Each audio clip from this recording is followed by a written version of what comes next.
এই সন্ধ্যাবেলায় যে প্রদীপটা আপনারা দিয়েছেন, আস্তে, সন্ধ্যাবেলায় যে প্রদীপটা দিয়েছেন ওই সলতেটা যে জ্বলছে, এই প্রদীপের জন্ম কোথা থেকে হলো? এই সলতেটাই বাকে। এই যে মায়েরা উলুধ্বনি দিলেন প্রত্যেকদিন সন্ধ্যাবেলায় প্রদীপ দেন মন্দিরে, তুলসী মন্দিরে, এই প্রদীপটার জন্ম কোথা থেকে হলো? এই সন্ধ্যাবেলায় প্রদীপ আপনি দেন কেন? সন্ধ্যার অন্ধকার দূর করা হয় প্রদীপ দিয়ে। কি কারণে, কি জন্য আপনারা দেন?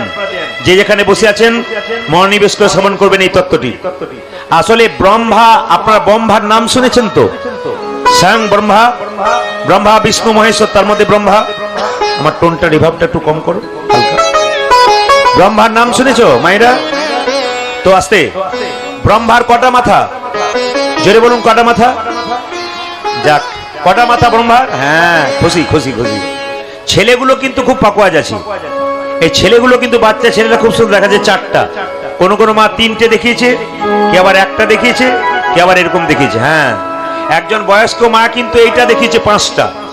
সত্যি ব্রহ্মার মাথা পাঁচটা, তাহলে আপনারা চারটা দেখছেন কেন? আস্তে, একটা কোথায় গেল? একটা কোথায় গেল জেনে নিন। ব্রহ্মার অনেকগুলো ছেলে ছিল, একটা ছেলের নাম কামদেব মদন। কামদেব মদনের যখন বিয়ে হলো, বৌমাটি দেখতে সুন্দর ব্রহ্মার। কামদেব মদনে যখন বিয়ে হলো রতির সঙ্গে, মেয়েটি দেখতে ভালো। কামদেব মদন ব্রহ্মাকে বলল, বাবা, ছেলের বিয়ে দিলে যৌতুক দেবে না? এ সমাজে যদি ছেলের বিয়ে দেয় বাবা মা যৌতুক দেয় না? জোরে বলুন হা না। না, আপনাদের দেয় না বলে অন্য জায়গায় দেয় না তা বললে হবে না। আপনারা হাও বলছেন না, নাও বলছেন না। ছেলে মেয়ের বিয়ে দিলে যৌতুক দেন তো? আচ্ছা, ব্রহ্মাকে তার ছেলে কামদেব মদন বলল, বাবা তুমি কি যৌতুক দেবে? বলছে, 5টা বান আমার কাছে আছে, ভগবান কৃষ্ণ দিয়েছে, এই 5টা বান আমি তোকে দিলাম। বলছে, এই 5টা বান নিয়ে আমি কি করব? ভালো করে শোন আগে, তারপর বলবি। এই 5টা বানটাকে নিয়ে তুই যাকে মারবি সে কাম বানে জর্জরিত হয়ে যাবে, নিজেকে ঠিক রাখতে পারবে না, কামনায় বাসনায় জর্জরিত হয়ে যাবে, গোটা শরীর পাগল হয়ে যাবে কাম বাসনায়। আচ্ছা, 5টা বান 5 জনকে মেরে দেবো, তারপর তো শেষ হয়ে যাবে, তারপর কি করব? ব্রহ্মা বলছে, না, এ বান তুই যাকে মারবি তাকে মেরে দিয়ে আবার বানটা তোর কাছে ফেরত আসবে। তখন কামদেব মদন বলল, বাবা তুমি যে বলছো এই বানটা যাকে মারবো সে কামবানে জর্জরিত হয়ে যাবে, কাছে তো কেউ নাই, তুমি আছো, তোমাকে মেরে একবার টেস্ট করে দেখিনি। এইদিকে দেখান, বলছে প্রথমে তোমাকে মেরে টেস্ট করে দেখেনি। বাবা তখন চিৎকার করে বলছে, ওরে কামদেব, আমার দেওয়া বান তুই আমায় মারিস না, কারণ যখনই বাবা ব্রহ্মাকে মারবে বাবা ব্রহ্মা কামবানে জর্জরিত হয়ে যাবে। কিন্তু ব্রহ্মার পাশে তার মেয়ে সন্ধ্যা, এই যে সন্ধ্যাবেলায় আপনারা কীর্তন শুনছেন মায়েরা, সূর্য ডুবে যায়, সন্ধ্যা এসে যায়, আর যখনই সন্ধ্যা এসে যায় তখন দেখবেন গোটা অন্ধকার হয়ে যায়। এই যে সন্ধ্যা নাম শুনেছেন, এই সন্ধ্যা অন্ধকার কালো নয়, এই সন্ধ্যা দেখতে বড় সুন্দরী, তার গায়ের রংটা কাঁচা সোনার মতো অতি অপূর্ব দেখতে। কিন্তু এই সন্ধ্যা কালো হয়ে গেল কেন? এই সন্ধ্যা অন্ধকার হয়ে গেল কেন? ব্রহ্মার পাশে, বাবার পাশে মেয়ে দাঁড়িয়ে আছে, 5টা মাথা ব্রহ্মার। কামদেব মদন 5 নম্বর মাথায় বান মারলো, আর 5 নম্বর মাথায় যখন বানটা মেরেছে কামদেব মদনের শরীর, কামদেব মদনের বানে ব্রহ্মার শরীর একবারে কাম বানে জর্জরিত হয়ে গেছে। মেয়েকে মেয়ে বলে চিনছে না, কামনা যখন জেগে গেছে মেয়ের দিকে লালসায় তাকাচ্ছে। যখন মেয়ের দিকে লালসায় তাকাচ্ছে তখন মেয়ে চিৎকার করে বলল, বাবা তুমি আমার দিকে এমন করে তাকাচ্ছ কেন? তোমার জিভ লক লক করছে কেন? দোষটা কার? বাবার নয়, দোষটা ছেলের। বানটা তাকে মেরেছি, ব্রহ্মা ঠিক রাখতে পারছে না, নিজের মেয়েকে চিনতে পারছে না, তার দিকে চেপে যাচ্ছে, তার দিকে বারবার তাকে জড়িয়ে ধরবার জন্য ছুটছে, জিভ লক লক লক লক করছে। আর মেয়ে চিৎকার করেছে, পিতা এ তুমি কি করছো? আমার দিকে পাগল হয়ে ছুটে আসছো কেন? আমার এত সুন্দর শরীর, আমার এমন কেন হলো? আমার গোটা শরীর জ্বলে গেল, আমার গোটা শরীর জ্বলে গেল, আমার গোটা শরীর জ্বলে গেল, আমার গোটা শরীর জ্বলে গেল, আমার গোটা শরীর জ্বলে গেল, আমার গোটা শরীর জ্বলে গেল।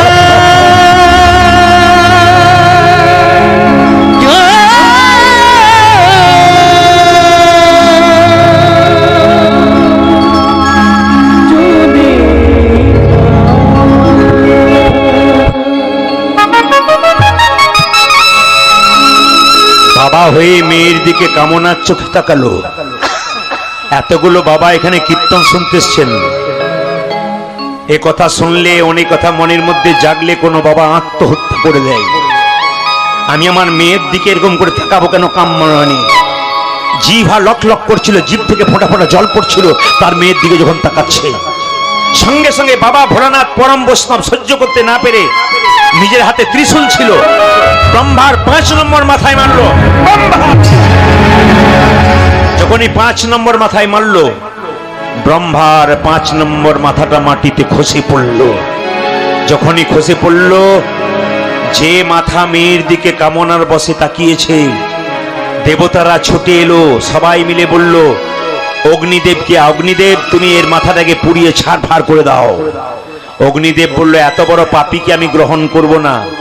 যে বাবা হয়ে নিজের মেয়ের দিকে কামনার বসে তাকিয়েছে, আমি তাকে গ্রহণ করব না। গঙ্গাকে ডেকে বলল মা গঙ্গা, তুমি তো পবিত্র নদী, তুমি তো সব কিছু পবিত্রতা করে দাও, এর মাথাটাকে ভাসিয়ে নিয়ে চলে যাও।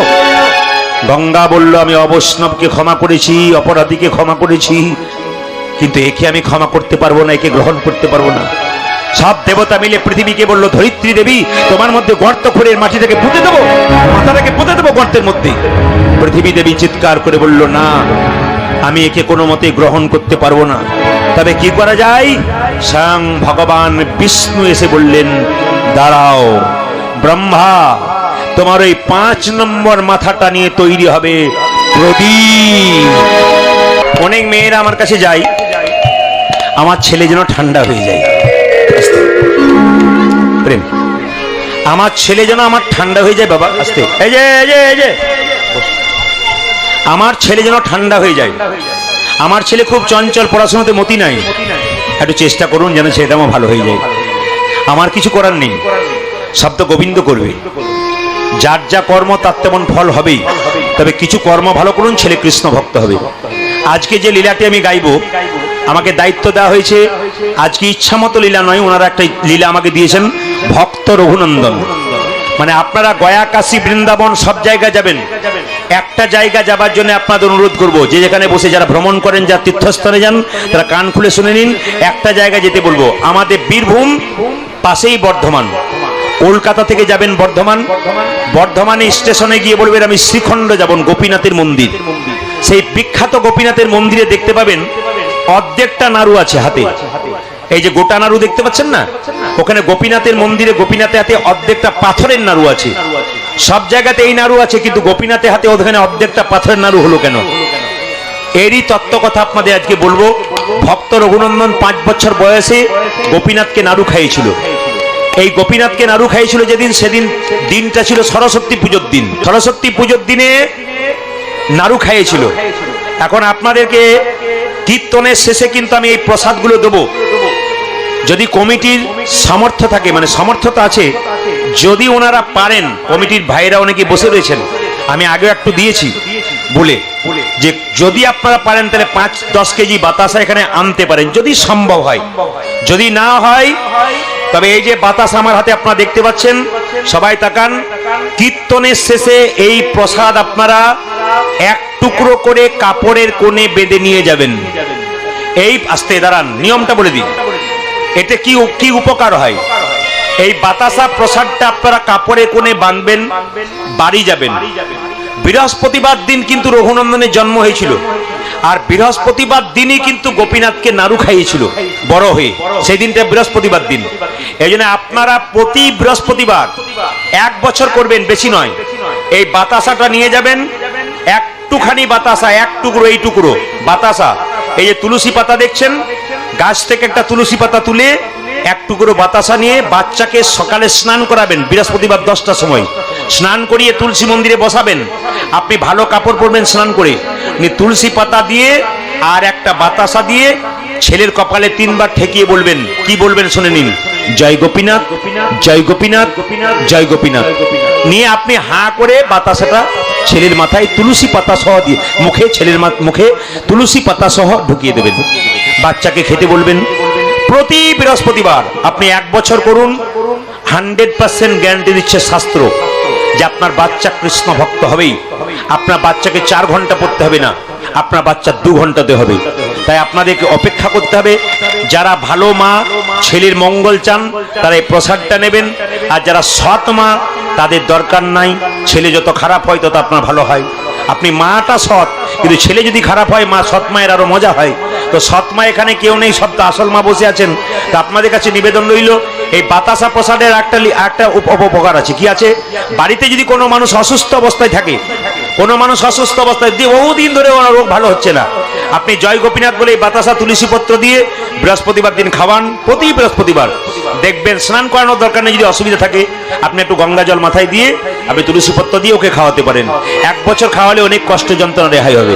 বাড়িতে টাকা পয়সা গাড়ি বাড়ি সব আছে, কিন্তু শান্তি নাই।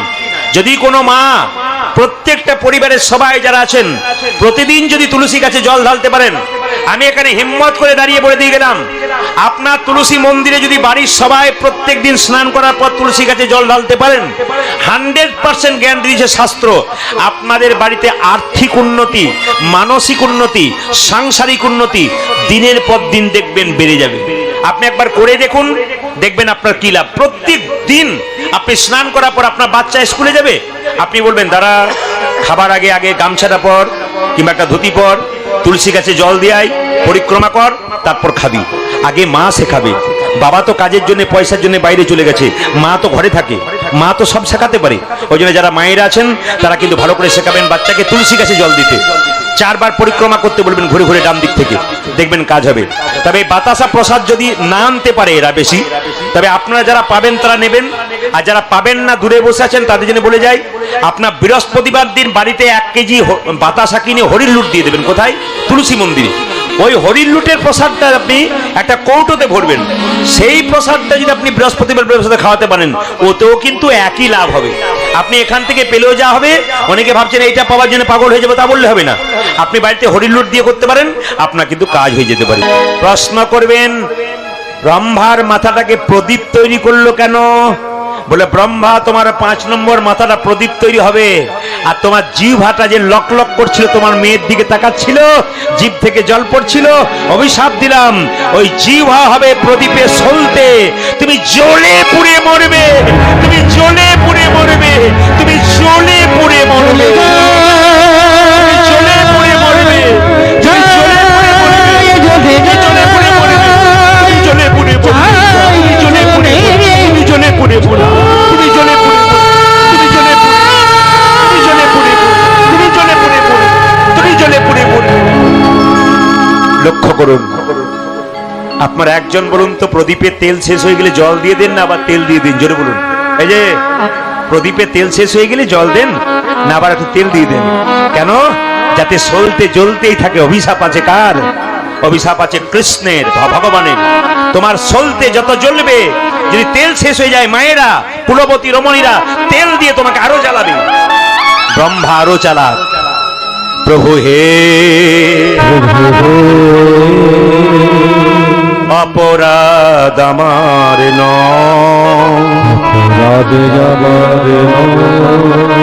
আমার ছেলে আমায় বান মেরেছে, তাই মেয়ের দিকে তাকিয়ে ফেলেছি। আমায় তুমি প্রদীপে তৈরি করলে, যদি আমায় প্রদীপে তৈরি করলে, আশীর্বাদ দাও, আমি জল জল করে জ্বলব। অভিশাপ দিলে আশীর্বাদ দাও, যেন অজায়গা কুজায়গায় না জ্বলি। হে গোবিন্দ, তোমার চরণ তলে যেন জ্বলতে পারি। জ্বলতে যদি হয় তবে তোমার চরণে তলে যেন জ্বলতে পারি। ভগবান বললেন, ব্রহ্মা, আশীর্বাদ যখন চাইলে আশীর্বাদ দিলাম, তুমি ততক্ষণ মন্দিরে যতক্ষণ মায়েরা প্রদীপ না জ্বালাবে, আমার আবির্ভাব ততক্ষণ কোনো মতে হবে না, আমার আগমন ততক্ষণে কোনো মতে হবে না। তাই মায়েরা যতক্ষণ না মন্দিরে প্রদীপ জ্বালাবেন, ততক্ষণ ভগবানের মূর্তি থাকবে, কিন্তু ভগবানের আবির্ভাব থাকবে না। আবার দেখুন, সন্ধ্যা বলে মেয়েটা যে কালো হয়ে গেল, অন্ধকার হয়ে গেল, বিলীন হয়ে গেল, এই মেয়েটার কি অবস্থা হবে? সঙ্গে সঙ্গে বলে উঠল ভগবান কৃষ্ণ, কোন কুলবতী রমণী যদি সন্ধ্যাবেলায় প্রদীপ নিয়ে সন্ধ্যার অন্ধকার দূর করতে পারে, তার বংশের অন্ধকার দূর হবে, এমনকি সে মেয়ের মনের অন্ধকার নিতাই গৌর হরি বল বলে দূর হয়ে যাবে। এই জন্য আপনারা সবাই প্রদীপ জ্বালান তো, সন্ধ্যাবেলায় প্রদীপ জ্বালান, জোরে বলুন প্রদীপ জ্বালান। বেশ বেশ, সন্ধ্যাবেলায় প্রদীপ জ্বালান। তবে একটা কথা বলি, আমাদের ওদিকে আমার নিয়ম আছে, 3টে বউ যদি বাড়িতে হয়, 3 যা যদি হয়, 1 মাস করে পারলি থাকে। বড় বউ 1 মাস, মেজ বউ 1 মাস, ছোট বউ 1 মাস। আবার দিতে যদি যাবে তার আবার ফ্যাশন আলাদা। কেন? টিভিতে ইন্টারেস্টিং সিরিয়াল দেখে, সেই ফাঁকে যখন ওই বিজ্ঞাপন হয় ওই ফাঁকটাতে দিতে যায়। তো তুলসী মন্দিরে প্রদীপটা দিচ্ছে, তখন বিজ্ঞাপন শেষ, ও প্রদীপ ফেলে দিয়ে নিতাই গৌর হরিবল করে দিয়েছে। তাহলে কি আর ভক্তি থাকবে বাবা? এই যে নিবেদন হচ্ছে, যখনই মন্দিরে যাবেন কোথায় কি হচ্ছে ওইদিকে নজর নেই, আপনি প্রদীপ দিয়ে যাবেন। সত্যযুগের মানুষ লম্বাতে ছিল 28 হাত। সত্যযুগের মানুষ লম্বাতে 28 হাত। তেতা যুগের মানুষ তার অর্ধেক মানে 14 হাত। দাপরের মানুষ তার অর্ধেক মানে 7 হাত। কলিতে আপন আপন হাতে মেপে দেখুন সব 3.5 হাত। এরপর যখন মহাকলি আসবে তখন দেখবেন তারও অর্ধেক মানে 3.5 হাতে অর্ধেক মানে 2 হাতের কিছু কম। বেগুন গাছ থেকে বেগুন পাড়তে গেলে আপনাকে তখন আবার আঁকশি লাগাতে হবে। তা যত আমরা খাটো হচ্ছি, আয়ু কিন্তু তত খাটো হচ্ছে। এই জন্য জেনে যাবেন আপনারা, কীর্তন শুনতে শুনতে ধৈর্য যার ভগবান তার, ধৈর্য যার নাই ভগবান তার নাই। আপনারা আসরের দিকে তাকালেই বুঝতে পারবেন, কিছু জন দেখবেন আসরে এসে খালি এদিক ওদিক তাকাচ্ছে। কেন? ওদের পাড়া থেকে যারা এসছে তারা ঠিক মতো বসতে পেয়েছে কিনা। শত ভাইয়ের দাদা দুর্যোধন, মহাভারতের দিকে গেলে দেখব শত ভাইয়ের দাদা দুর্যোধন চঞ্চল ছিল, উনি ভগবান হারালেন। আর পঞ্চপাণ্ডবের দাদা যুধিষ্ঠির, উনি স্থির ব্যক্তি ছিলেন, ঠান্ডা মাথার মানুষ ছিলেন, উনি ভগবান লাভ করলেন। এই জন্য আপনাদের কাছে নিবেদন রইল, যে যত ঠান্ডা মাথায় বসতে পারবেন তার তত কাজ হবে। কিছু কিছু জায়গা আছে যেখানে একেবারে চিৎকার করতে নেই, ভালো করে শুনে নিন। একটা হচ্ছে মন্দিরে যখন যাবেন একবারে শব্দ নয়, ভগবান ওখানে খুব স্থির ভাবে থাকেন, আপনি স্থির ভাবে থাকলে আপনাকে কৃপা করবে। আর কোথায় চিৎকার করতে নেই? যেখানে হরিবাসর হয়, যেখানে ভাগবত কথা হয়, যেখানে রামায়ণ কথা হয়, সেই জায়গাতে গেলে কিন্তু আপনাদের একেবারে চুপ করে থাকতে হবে। যত চুপ করে থাকবেন তত কিন্তু আপনার ভেতরে ভালো ভালো জিনিসগুলো ঢুকে যাবে। আর যত আপনার মন চঞ্চল হবে, গোবিন্দ কৃপা থেকে আপনি সরে যাবেন। আমরা ভগবানের নাম করব কেন? এত রাত্রিতে বা এত সন্ধ্যাবেলায় কষ্ট করে আপনারা যারা এলেন রাত জাগতে, কেন আপনি কৃষ্ণ কথা শুনবেন? কি লাভ হবে আপনার? লাভ ছাড়া মানুষ যায় কেন? লাভটা হচ্ছে এইটাই যে একটা বাচ্চা জন্ম নেবার পর কি খাবে আপনার এখানে কেউ ভেবে বসেছেন? বাচ্চা মায়ের পেটে থাকে, কালকে জন্ম নিল, আপনি বাচ্চাকে কি খাওয়াবেন এ কথা কেউ ভেবেছেন? হরলিক্স, ল্যাকটোজেন, ন্যাস্টোজেন আপনারা কিনে এনেছেন? না। ভগবান বাচ্চা কি খাবে ভগবান তার কথা আগে থেকেই ভেবে রেখেছে। কোথায়? মায়ের স্তনদুগ্ধে এমন মধুপাণ্ড দিয়েছে যা পৃথিবীর আর কোথাও নাই। আশ্চর্য হবেন আপনারা, মায়ের দুধটা খুব গরম নয় যাতে বাচ্চা জিভ পুড়ে যাবে, তিনি ব্যবস্থা করেছেন।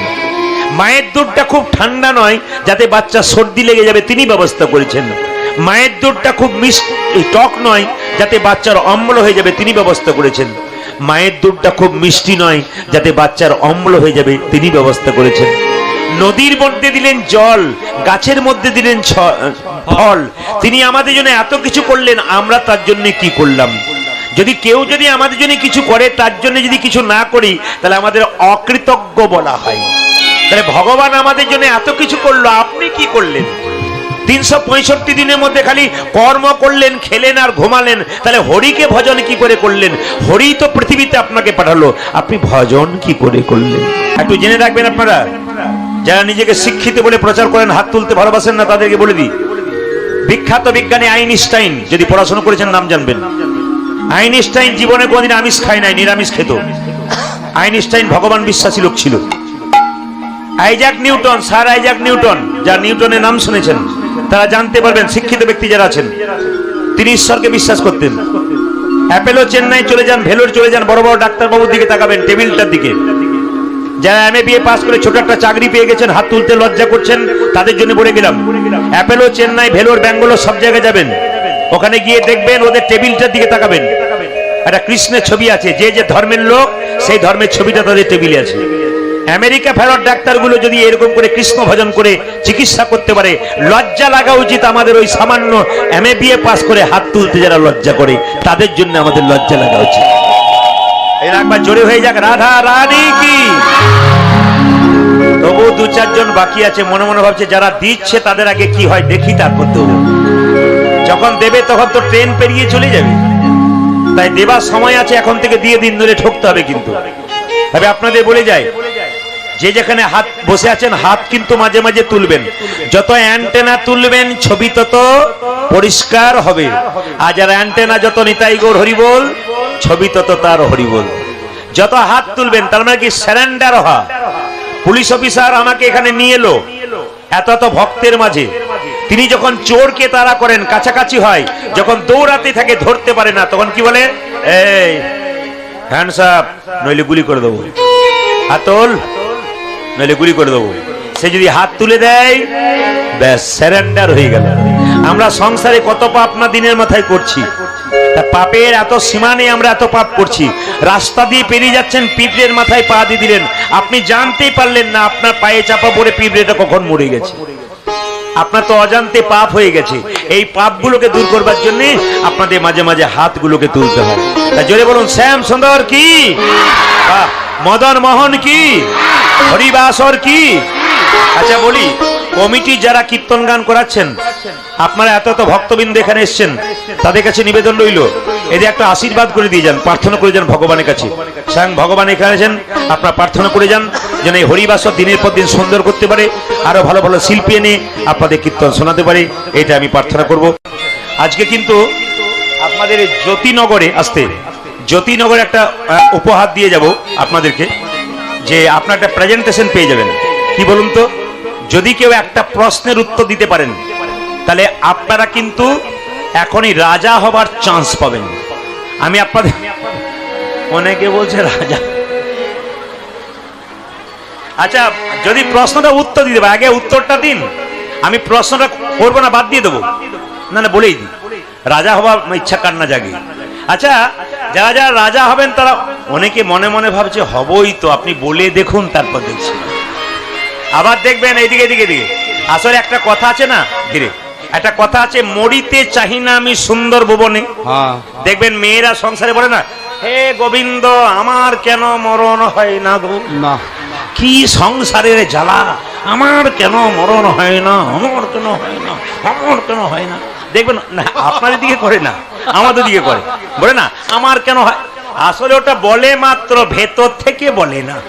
কেন বলুন তো, একটা প্রমাণ দিয়ে দিই আপনাদের। একজন বুড়ি মা, খুব বয়স হয়ে গেছে, সংসারে কেউ নাই, ও কিছু কাঠ কুড়োতে গেছে, কাঠ গাছের যে ছালগুলো আছে না, ওগুলো জঙ্গলে কুড়াতে গেছে, একটা বিরাট বড় বোঝা করেছে, বোঝা করে তুলতে পারছে না, তখন বলছে হে গোবিন্দ 70 বছর বয়স হলো, এখনো কাজ করে খেতে হচ্ছে, আমি আর পাচ্ছি না ঠাকুর, এবার তুলে দাও, এবার তুলে দাও, এবার তুলে দাও। ভগবান এসে বলছে বুড়ি তোর কোনো চিন্তা নাই, এবার তোকে আমি কালকেই তুলে নেব। বলছে আমাকে তোলার জন্য বলি না, কাঠের বোঝাটা তোলার জন্য বললাম। এই জন্য নিবেদন, মরিতে চাই না আমি সুন্দর ভুবনে। আমরা কেউ মরতে চাই না, মুখে বলি মরণ হয় না কেন, কিন্তু মৃত্যুর খবর পেলে নিতাই গৌর হরিবোল হয়ে যায়। তো আমি প্রশ্নটাকে করি, আসতে আপনাদের প্রশ্নটাকে করি। এক রাজা প্রশ্ন করেছে, এ মন্ত্রী এ বসে থাকলে হবে না, আরে ঢোল বাজিয়ে চারিদিকে খবরটা দাও। আরে কি খবর আছে বলবে তো, খবর, হ্যাঁ দাঁড়াও দাঁড়াও, যা তোমার ঢোলের জোর, বলছি বসো। বলে জবর খবর, জবর খবর। কি খবর? রাজার মনে একটা প্রশ্ন জেগেছে, কেউ উত্তর দিতে পারলে রাজা হবে। প্রশ্ন কি? ভগবান কোথায় থাকে? আপনারা যদি কেউ হাত তুলে বলতে, বাচ্চাটা কিন্তু হাত তুলেছে, আমরা বলবো ভগবান কোথায় থাকে। এই দেখুন বাচ্চাগুলো বলেছে মনে, আপনারা কি বলছেন? প্যান্ডেলের উপরে। হ্যাঁ হ্যাঁ, দু চারজনকে দেখতে, আমি দেখছি, আমার দিকে তাকান, চোখ আমার খুব খারাপ, ভালো বলুন না খারাপ বলুন। দু চারজন বলছে ভগবান কোথায় থাকে, তখন একজন বলছে চুপ করে থাক, বলবি না, উনি বলবেন। আবার দেখতে পাচ্ছি দুই চারজন, ভগবান কোথায় থাকে? আবার যে ভগবান কোথায় থাকে, এরা বলেছে মনে। কিন্তু দেখুন ভগবান কোথায় থাকে, আপনাদের উত্তর কিন্তু আমার মনের মতো হলো না। রাজাও প্রশ্ন করলো ভগবান কোথায় থাকে, বলতে পারলে রাজত্ব দেব। কিন্তু কি হলো, ঢোল বাজানোর পর খবর চারিদিকে ছড়িয়ে পড়লো, কত পণ্ডিত এলো গেল না যায় তার গোনা। রাজার যেমন প্রশ্ন তেমনি রইল, উত্তর কিন্তু ঠিক হলো না। এখন যখন মনের দুঃখে মন্ত্রী রাজবাড়িতে ঢুকছে, তখন হঠাৎ দেখতে পেল একটা ভিখারি ছেলে পোড়া রুটি মুখে নিয়ে ছেঁড়া জামা কাপড় পরে বসে বসে মনের আনন্দে রুটি খাচ্ছে, পোড়া রুটি। মন্ত্রী, কি হলো? ও রাজবাড়িতে এত লোকে যাওয়া আসা কেন? তাতে কি হয়েছে? ভোজ হচ্ছে নাকি? তাতে তোর কি গেল? তাহলে পেট ভরে খেতাম। মন্ত্রী রেগে বলছে, রাজার হলো মনের জ্বালা, এ বেটা শুধু পেটের জ্বালা, খাবো খাবো। এই পেট ভরে খাবি, ডবল হয়ে যাচ্ছে কথা বলো, পেট ভরে খাবি যদি একটা প্রশ্নের উত্তর দিতে পারবি। ছেলে বলল একবার বলো।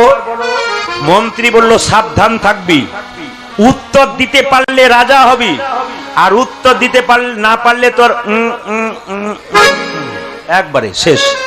ছেলে বলছে একবেলা খায় একবেলা খাই না, রাজার হাতেই মরবো, আর বলতে পারলে রাজা হয়ে যাব। তবে যেখানে দেখি স্কুলে পড়েছিস, স্কুলে পড়েছিস? ছেলে বলছে না, স্কুলে পড়ি নাই। আচ্ছা স্কুলে যদি পড়িস নি তাহলে পারবি কি করে? ছেলে বলছে যেখানে দেখিবে ছাই উড়াইয়া দেখো তাই, পাইলেও পাইতে পারো অমূল্য রতন। তাহলে চল। ছেলে বলছে হ্যাঁ, পোড়া রুটি মুখে নি, যেই না রাজ। ওখানে কি হচ্ছে?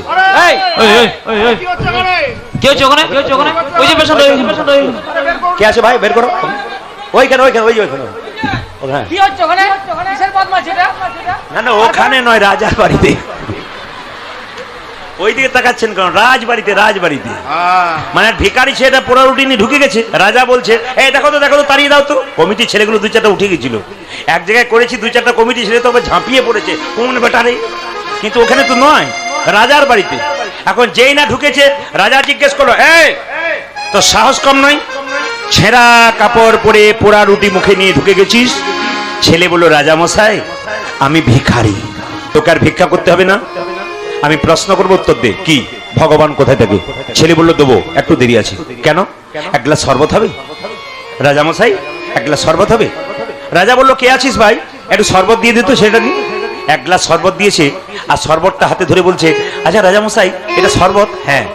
যদি এটা শরবত তবে চিনি দেখতে পাচ্ছি না কেন? রাজা বলছে আবার আমার ওপরে যাচ্ছে রে, জলের মধ্যে চিনি আছে, কই চিনি তো দেখতে পাচ্ছি না। মায়েরা বলুন তো, শরবত করার পর চিনি দেখতে পান? আর ছেলে কেমন পেঁচালো, ছেলে দেখুন। রাজাকে প্রশ্ন করছে এটা যদি শরবত তবে চিনি কই? তখন রাজা বলছে এই জন্য তুই ভিখারি, নইলে প্রফেসর হতে পারতিস। বলে কেন? জলের মধ্যে চিনি আছে, খালি চোখে দেখা যায় না, চুমুক দিলে বোঝা যায় চিনি আছে। ছেলে বলল রাজা মশাই আপনার গ্লাসটার মধ্যে আপনার প্রশ্নের উত্তর আছে। বলে কেন? জলের মধ্যে চিনি আছে, তা খালি চোখে দেখা যায় না, চুমুক দিলে বোঝা যায়। ঠিক সেরকম বিশ্ব ব্রহ্মাণ্ডের মধ্যে ভগবান চিনির মতো মিশে আছে। যে ভক্ত ভক্তির চুমুক দেয় একমাত্র ভগবানকে। কি শিখলেন? কি শিখলেন? ভক্তি যার কৃষ্ণ তার। হ্যাঁ আসতে, ভক্তি যার কৃষ্ণ তার। সর্বশাস্ত্রে কয় ভক্তি না থাকিলে কৃষ্ণ দেখিলেই কি বাহাই। ওই জন্য ভক্তি থাকলে ভগবানকে পাবেন, ভক্তি না থাকলে ভগবানকে পাবেন না। সবাই মিলে হাত তুলে আমরা আজকে গাইবো মহাপ্রভুর কথা। দশে পাঁচে সবে মিলে দাঁড়েতে বসিয়া কীর্তন করহ সবে হাতে তালি দিয়া। সবাই মিলে হাতে তালি দিয়ে কীর্তন করবে। সন্ধ্যাবেলায় কীর্তন করতে হয়, ঘরে বসে কীর্তন করতে হয়। দশে পাঁচে সবে মিলে মানে সব বয়সের মানুষ সন্ধ্যাবেলায় কীর্তন করতে হয়। আমি বারবার নিবেদন করব, কমিটির ছেলেরা তো কীর্তন করাচ্ছে, কিন্তু পরবর্তী প্রজন্ম তৈরি হচ্ছে আপনাদের এই বাচ্চাগুলো। হরে কৃষ্ণ। আপনাদের পরবর্তী প্রজন্ম তৈরি হচ্ছে এই বাচ্চাগুলো। এরা কিন্তু ভবিষ্যতে কৃষ্ণ ভক্ত হোক এবং আপনাদের যেন এখানে আরো কীর্তন করাতে পারে ভবিষ্যতে। এটা কিন্তু আমি বারবার ভগবানের যে প্রার্থনা করলাম। তবে একটা কথা বলে যাই, আপনারা যারা কীর্তন শুনতে এসছেন তাদের জন্য ভগবানের কাছে একটা প্রার্থনা করব। কি প্রার্থনা করব? আপনাদের জন্য গাড়ি বাড়ি টাকা পয়সা চাইবো না, আপনাদের জন্য ভগবানের কাছে একটাই প্রার্থনা করব, হে গোবিন্দ প্রত্যেকটি হিন্দুর বাড়িতে একটি করে কৃষ্ণ ভক্ত সন্তানের জন্ম হোক। আমি সবার জন্য আমি সবার জন্য এটা চাইলাম। কেন? আস্তে আস্তে আস্তে, শব্দ নয়। আমি সবার জন্য চাইলাম কেন? কৃষ্ণ ভক্ত সন্তান, অপরাধ নেবেন না। আমি দুটি কথা বলবো। আমি তখন কলেজে পড়াশোনা করি, সেই সময় আমি কীর্তন করতাম। তখন আমার নিজস্ব গাড়ি ছিল না, আমি বাসে করে গান করতে যেতাম। তো বাসে করে গান করতে যাচ্ছে এক জায়গা থেকে অন্য জায়গা, তখন ফিরছি যখন, তখন দেখবেন যারা বাসে চাপা অভ্যাস আছে, চেপেই দেখবেন সিট খোঁজাখুঁজি করে, করে না? জোরে বলুন হ্যাঁ না? দাদা কোথায় নামবেন, একটু বলে দিন, একটু বসবো। দেখো সব জায়গায় বাসে চাপলে খালি দাদা কোথায় নামবেন, মানে 1 মিনিট দাঁড়াতে পারছে না, বসলেই বাঁচি আর কি। তা আমরা জিজ্ঞেস করছি, রাত জেগে এসছি, দাদা কোথায় নামবেন, বলে পাশের এতে নেমে যাব, বসে যাবেন। এখন লক্ষ্য করুন, আমি যখন দাঁড়িয়ে আছি, এরা দুজন, আমি যখন দাঁড়িয়ে আছি, একবারে ছেলে চুপ করে গেছে। আমি যখন দাঁড়িয়ে আছি, তখন হঠাৎ একজন মাস্টার মশাই স্কুলে আমার পাশে দাঁড়িয়ে আছে, এ খোলটা নিয়ে দাঁড়িয়ে আছে, গাড়ি